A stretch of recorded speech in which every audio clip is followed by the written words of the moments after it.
দৈত্যগুরু শুক্রাচার্য গেলেন দৈত্যরাজ বৃষপর্বার কাছে। বৃষপর্বাকে সব জানালেন, বললেন যে তোমার মেয়েকে তুমি এক্ষুনি ক্ষমা চাইতে বলো, না হলে কিন্তু আমার মেয়েকে আমি অনেক বুঝিয়েছি কিন্তু সে শুনছে না, এমন অপমান করেছে তোমার মেয়ে।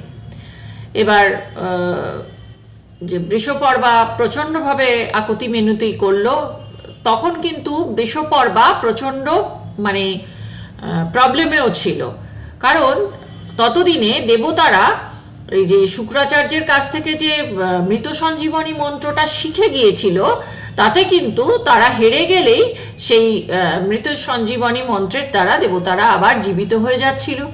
এবার দৈত্যকুলের সেটা মানে ভয়ের কারণ, এবং সেই সংকটের কথা সে করে, এবং